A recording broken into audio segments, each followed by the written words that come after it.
Hello running fans, EDDBUD here and welcome back to the channel. Today it's running news time. It's a bit early in the week for running news actually, but there's so much running news I had to get it out there. Story 1 surrounds athletic shoe availability. So World Athletics released some new guidelines about race shoes last week involving it was really involving the Vaporfly and the Alphafly use on track. I'm not sure a huge number of people would use them on there, but hey, gotta do what you gotta do. So they also unveiled a World Athletics running shoe availability scheme.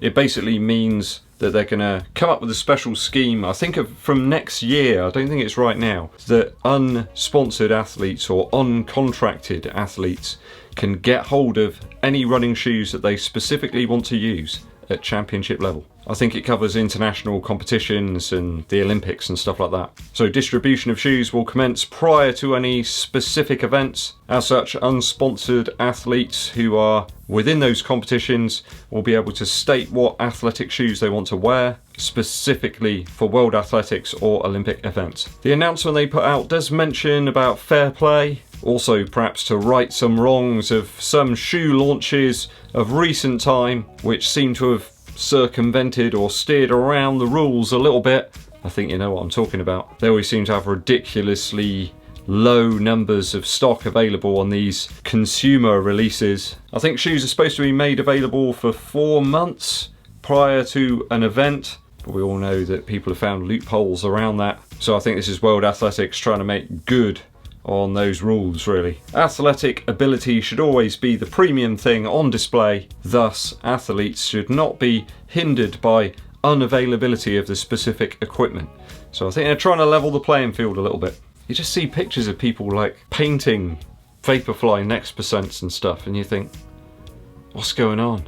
So I think that comes into play next year. Let's hope that that does help to make things a little fairer. Athletes aren't made of money. Some of these people sacrifice all sorts of things just so they can try and go for their dream. So let's hope it levels the playing field somewhat. Story number 2 centres around the Great North Virtual Run.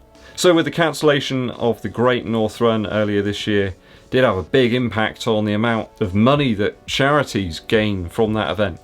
I think it was something like 25 million or something crazy. Maybe I just imagined that number, but there was a huge amount of money generated by this run. The organisers have created a reimagined event which you can do virtually, so runners can still mark the occasion on the day. I think you can do it around a certain period of about 3 or 4 weeks.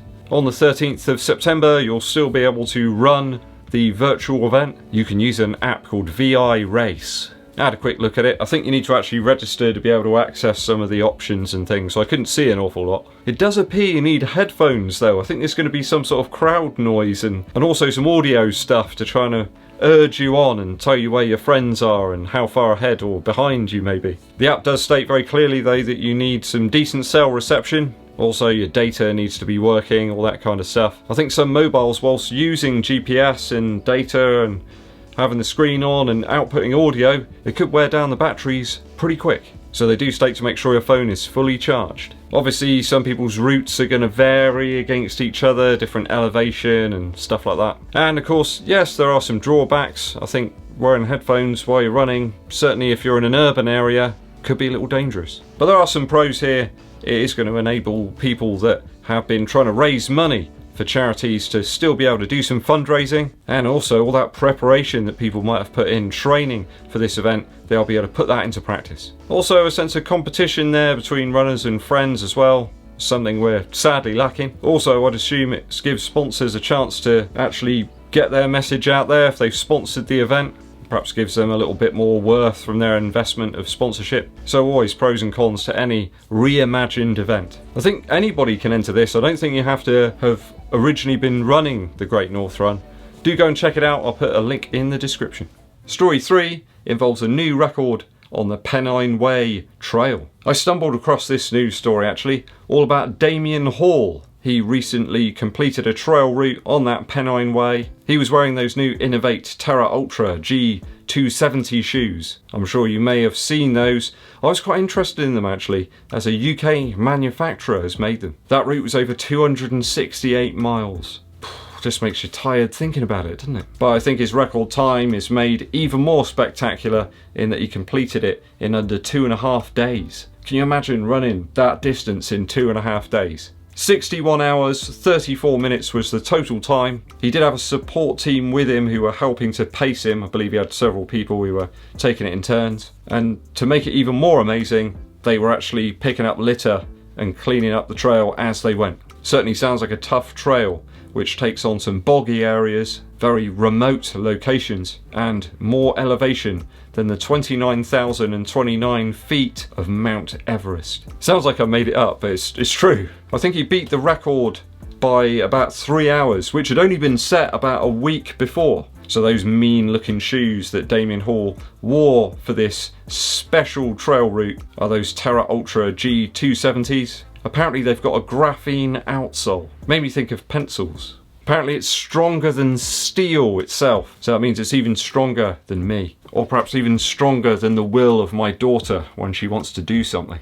That's pretty strong, that will. It's a 0 drop shoe actually. I was quite intrigued by that. I'm still waiting on my Ultra Escalante 2.5 to turn up, the slightly larger size. I had to send them back to get a replacement. I'm really intrigued by 0 drop shoes at the moment. I think that shoe's mainly aimed at paths and trails and more rocky areas. I'm not sure it's a road-based shoe. It certainly isn't one that Inov8 suggests is to be used on muddy areas. All I got to say is great going, Damien. What an amazing achievement. And also picking up all the litter. Fantastic. Story 4. This one's centered around Mizuno. They've got another shoe which features that NZ midsole material. I told you they'd be banging them out. So Mizuno have released over in the US the Wave Sky 4. Mizuno say that they've put the NZ foam into the midsole on this one, and also the X-Pop PU foam material. I'm not entirely sure what that is. Sounds interesting though.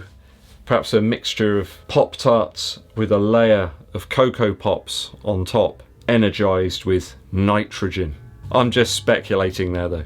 It certainly sounds like a tasty energy returning sandwich though. Looks to me like a Peg Turbo scenario here, where you've got a strip of more responsive, softer foam, and then something a little firmer on the bottom. So more cushion just under your foot, and then more resilience in the other foam.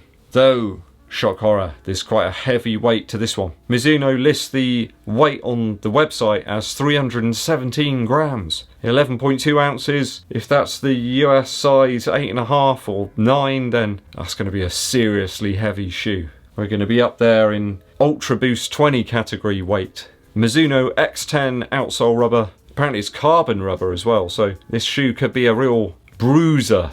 Hopefully a slightly more forgiving midsole than I encountered in the Ultra Boost 20. I thought NZ was going to be this sort of very, very light foam, but all the shoes they've placed it into up to now don't seem that light. Quite a lot of heel support there, quite a lot of heel structure there, so maybe some support nods in this shoe. $160 in the US as well. It's a lot of cash. Hopefully it will appear in the EU sometime soon and we'll get a little bit more information about it. Mizuno suggests that there's 15% more energy return in this shoe than the previous version, and it's 17% softer. I'm not in a position to question that, so we're going to have to take their word for it. Okay, that's just about all the running news for today. A musical interlude. I've been digging back into my vinyl collection quite a bit during the lockdown, and I got out my Elliott Smith Figure 8 album. I really love Son of Sam, which is the intro track to this album. Some of Elliott Smith's guitar playing is just superb. It always makes me feel a little sad that people never got to hear his stuff when he was around. I think if he knew just how many people love his music now, maybe it would have meant something to him. Everything Means Nothing to Me is a beautiful track. It just shows how good a musician he was across all instruments. And I love Happiness as well. Really is quite a luscious sounding album, this one. Real clear, whereas his early material, which is predominantly acoustic based, was quite lo-fi and just recorded on 4-track tape recorders. This one sounds quite big and very clear and crisp. Still a great album. I love the artwork as well.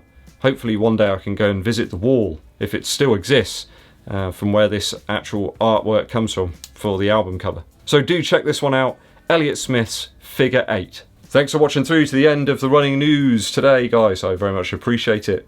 Thanks for subscribing as well. There's a huge number of you out there now. We're slowly getting towards 8,500 subscribers, as of the 3rd of August. If you haven't subscribed already, hit that button and also click the bell for notifications of when I launch those new videos. If you've enjoyed today's video, give it a thumbs up, like, and share it with your running buddies.